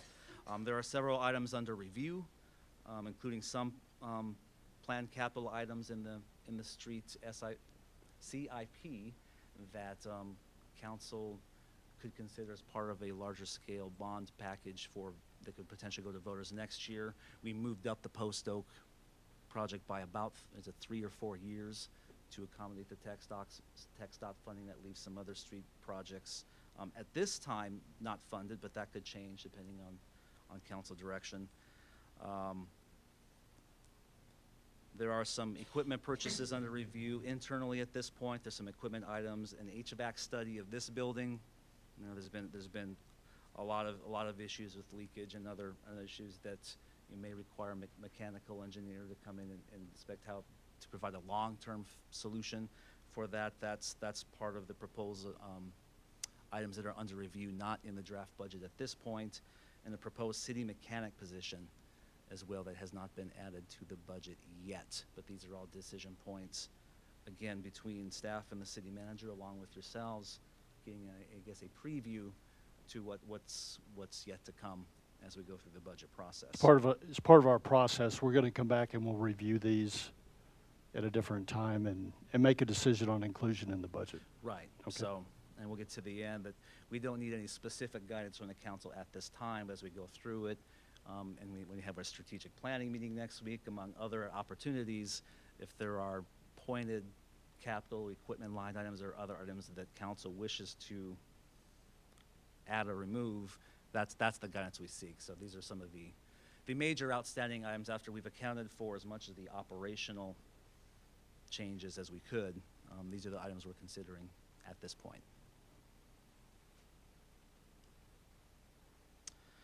Now we'll talk about tax considerations. So As we move towards formal budget submittal, the council will have to consider, of course, the rate at which it wants to levy property taxes for next year. And if you've been here a while, you probably know how this goes anyway, but I think it bears repeating. There are two primary rates that we need to be aware of, and that's the no new revenue rate and the voter approval rate. The no new revenue rate is pretty much what it sounds like. That is essentially if the city added no new property tax dollars whatsoever, but for new development. So it's essentially flat, not just on a rate basis, but on an actual dollar basis, but for new development. That's the no new revenue rate.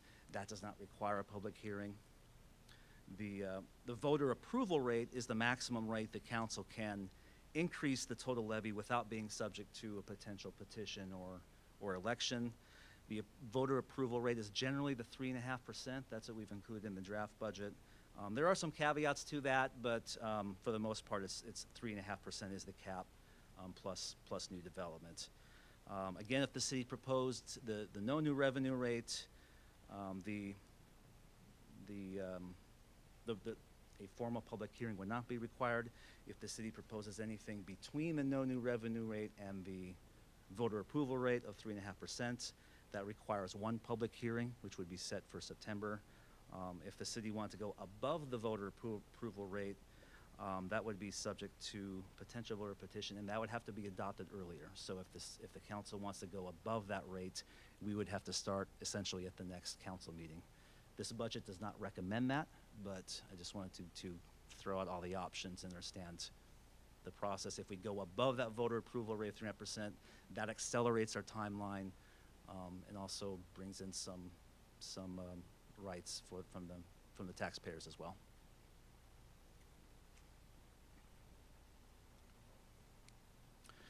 So again, this draft budget recommends a 3.5% increase. When the state passed SB 2, I think in 2019, to cap property taxes for local governments as well as schools, it largely forced the hand of local governments, especially now in inflationary periods. The voter approval rate doesn't really even keep up with inflation. Joanna talked about the CPI and the ECI already. Further, each time we set the rate, we're essentially setting the base for subsequent years because we are subject to that cap. There are some catch-up provisions in the law that essentially allow for kind of a 3-year average. So you can, in very rough numbers, do like a 1 and a 5 in subsequent years, or I guess 1 and 6, something. But again, we don't like to see those spikes. So generally, we're subject to that 3.5%, and we really can't go above that. So each time we do anything under that, we're setting ourselves lower for future flexibility as well. So we've used that as our assumption. A 3.5% increase would generate about $210,000 over the current total levy. Joanna talked about this a little bit in her presentation. We had to make an estimate of what the estimated assessed valuation will be. As of the June reports, as she said, a full quarter of the property in our city is under appeal with the various counties. So where we've estimated at 2.1 million, right now that there's about 1.7, billion of that that's actually settled. Over 400 million is still outstanding. We've estimated that of that amount, that will come in about 85% of the total. It's just an estimate. I mean, we're not entirely sure that's going to be. Based on some of our early projections, we think this is in the ballpark. So we've had to estimate that based on those assumptions, a 3.5% increase would equate to a tax rate of about that 32.05 cents that you see there on the screen. And that's what we used in Joanna's presentation for the tax impacts as well.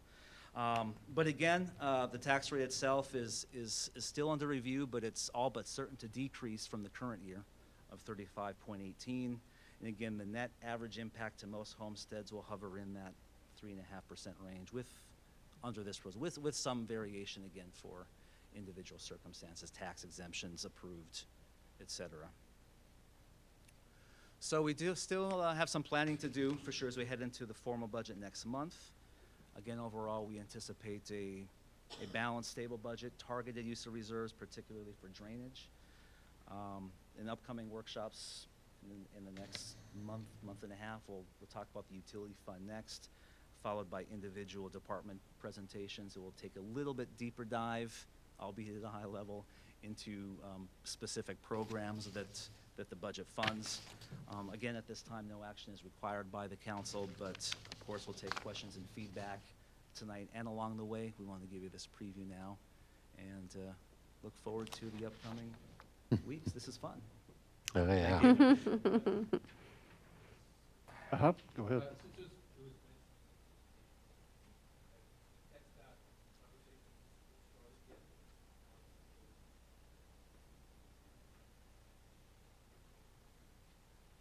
Yes, sir, they have. We actually have a meeting with TxDOT next week to discuss the specifics of the project as well as the AFA that will need to be signed.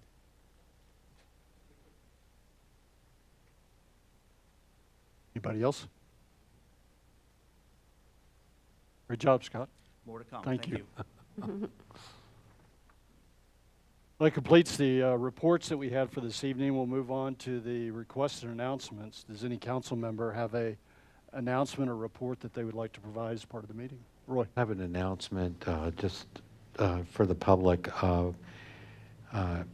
CLIA is having another active shooter program that's going to happen on July 23rd at Apache Rifle Works. Unfortunately, it's already fully subscribed, so that class is full, but there are discussions underway with some sponsors in the Bernie area to try to have an active shooter program in a larger venue, and we're talking about being able to, the ranges I've heard is try to get like 100 to 200 people into the program. There's just a high level of interest right now. I know there's some other agencies that are also doing programs, but just want to let everybody know that we're working to try to get those out and available. Anybody else? Had a couple things. Bulk trash pickup. I believe Republic Services has already put out announcements across the city, but we'll have bulk trash pickup from August 1st through the 19th.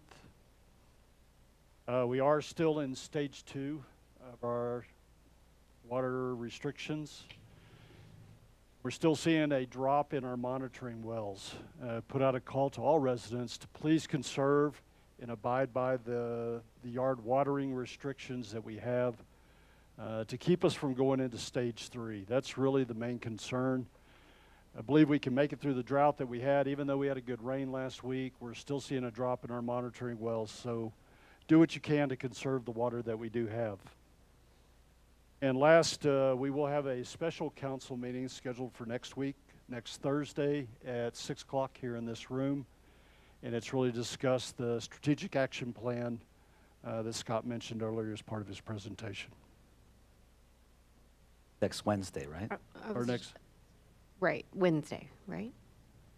yes, it is next Yes, it's Wednesday on the Wednesday. 13th. Wednesday the 13th. You're correct. Right after the Give me a MDD little meeting. heart attack. But it's at 6 o'clock. I think we previously put it out at 5 o'clock, but we did That's move it to correct. 6 p.m. And Scott is acting city manager. Any announcements? Or? Just a couple, Mayor.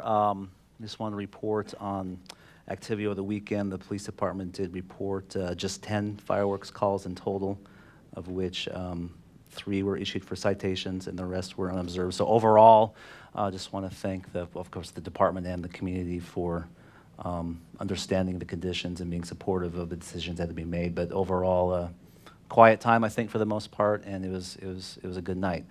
We did also, in a separate vein, begin formally streaming our court proceedings yesterday. We had arraignments and 2 bench trials here in this room yesterday in municipal court that was streamed through the same platform as the council through YouTube, and we plan to do that ongoing. So the first Wednesday of the month, tune in on YouTube to see our municipal court. And I was just going to mention the strategic plan meeting last, Mr. Mayor. So yes, again, Wednesday, 6 o'clock in this room. That's it. Thanks, Scott. Are there any council members that have any items that they would like entered onto future agendas? Okay. We are going to go into executive session tonight.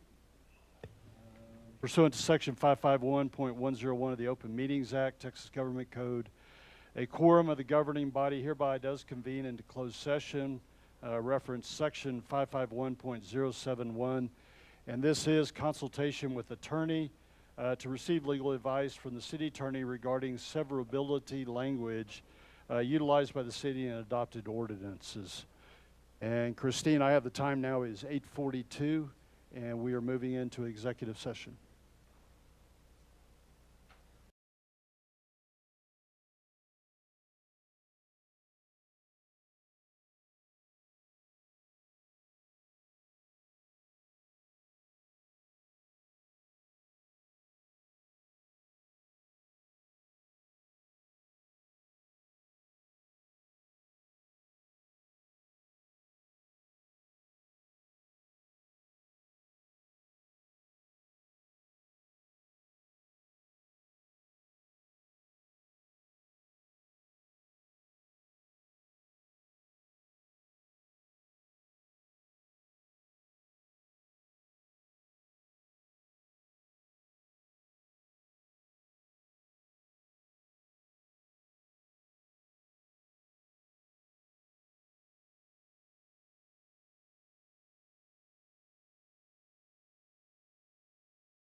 Mayor, we're back.